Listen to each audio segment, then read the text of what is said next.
વિકાસ, પ્રગતિ અને પવિત્રતા. દીપમાલા ન્યૂઝ. નમસ્કાર. મંથન અપંગ કન્યા સેવા સંકુલ હાજીપુર ખાતે કવિ શ્રી રજની પટેલ લિખિત 3 આછંદ કાવ્ય સંગ્રહનો વિમોચન સમારોહ યોજાયો. કલોલ તાલુકાના હાજીપુર ખાતે આવેલ મંથન અપંગ કન્યા સેવા સંકુલમાં તારીખ 28 ડિસેમ્બર 2025ના રોજ સવારે 10 કલાકે RR Sheth and company private limited દ્વારા પ્રકાશિત કવિ શ્રી રજની પટેલ લિખિત 3 આછંદ કાવ્ય સંગ્રહનો વિમોચન સમારોહ યોજાયો હતો. RR Sheth and company private limited દ્વારા પ્રકાશિત અને મંથન અપંગ કન્યા સેવા સંકુલના ઉપક્રમે યોજાયેલ કવિ શ્રી રજની પટેલ લિખિત 3 આછંદ કાવ્ય સંગ્રહના વિમોચન સમારોહમાં સમારંભના અધ્યક્ષ તરીકે મંથન અપંગ કન્યા સેવા સંકુલના મેનેજિંગ ટ્રસ્ટી શ્રી નીરુબેન રાવલ, અતિથિ વિશેષ તરીકે સાહિત્યકાર, નવલકથાકાર અને સાહિત્ય વક્તા ડૉક્ટર કેશુભાઈ દેસાઈ, જાણીતા કવિ લેખક મધુસૂદનભાઈ Patel, Gajanand food industry private લિમિટેડના મેનેજિંગ ડિરેક્ટર જયેશભાઈ પટેલ, ફોર્મલી ગ્રુપ સાયન્સ સિટીના ડાયરેક્ટર વિજયભાઈ પટેલ, મંથન અપંગ કન્યા સેવા સંકુલના સહમંત્રી ગિરીશભાઈ પટેલ, કવિ શ્રી રજનીભાઈ પટેલ, વ્યક્તિ વિશેષ તરીકે RR Sheth and company private લિમિટેડના ચેરમેન ચિંતનભાઈ શેઠ ખાસ ઉપસ્થિત રહ્યા હતા. કાર્યક્રમની શરૂઆતમાં મંથન સંસ્થાની દિવ્યાંગ બાળાઓ દ્વારા સ્વાગત ગીત રજૂ કરીને મહેમાનોનું સ્વાગત કરવામાં આવ્યું હતું. આ વિમોચન સમારોહના અવસરે આવેલ મહાનુભાવો દ્વારા દીપ પ્રાગટ્ય કરી કાર્યક્રમની શરૂઆત કરવામાં આવી હતી.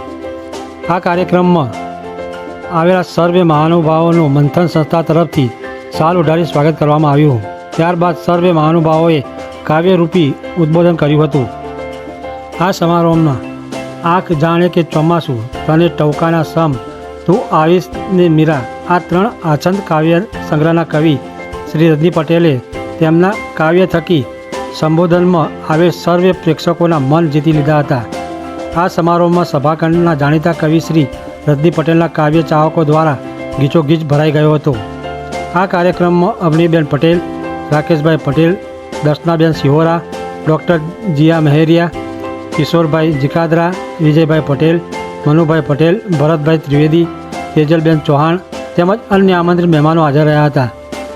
આ સમગ્ર કાર્યક્રમને સફળ બનાવવા મંથન અપંગ કન્યા સેવા સંકુલનો સમગ્ર શિક્ષકગણ, સ્ટાફગણ ખૂબ જ જહેમત ઉઠાવી હતી.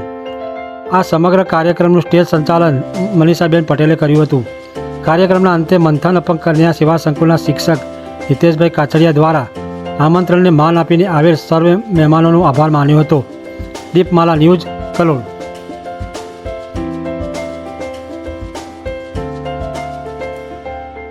આજે મંથનના પ્રાંગણે સૌ લેખક મિત્રો પધાર્યા અને અમને એમના જ્ઞાનનો લાભ મળ્યો, એથી મને ખૂબ આનંદ થાય છે.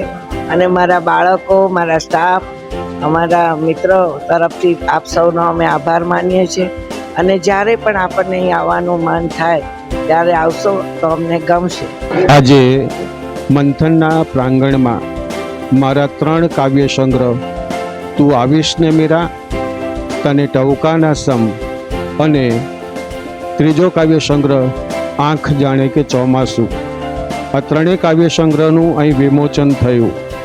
વિમોચન કરવાનો આશય માત્ર પુસ્તકોનું વિમોચન નહોતું, પણ અહીંયા મેં લાગણીનું વિમોચન કર્યું હોય એવું મને લાગ્યું.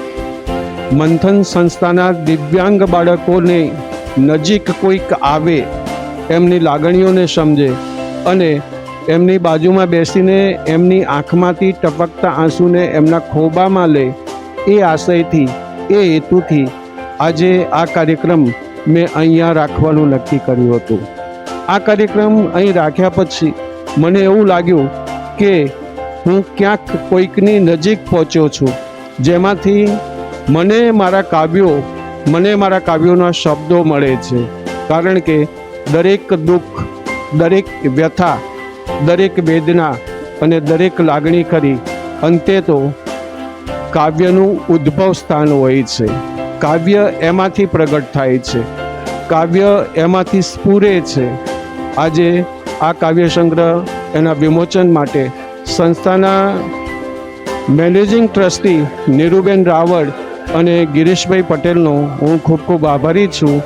આટલા દૂરના સ્થળે પણ હોલ આખો ખીચોખીચ ભરાઈને મારા શબ્દો મારા કાવ્યોને માણવા માટે અહીં આવ્યો એ બદલ એમનો પણ ખૂબ ખૂબ આભારી છું. અસ્તુ.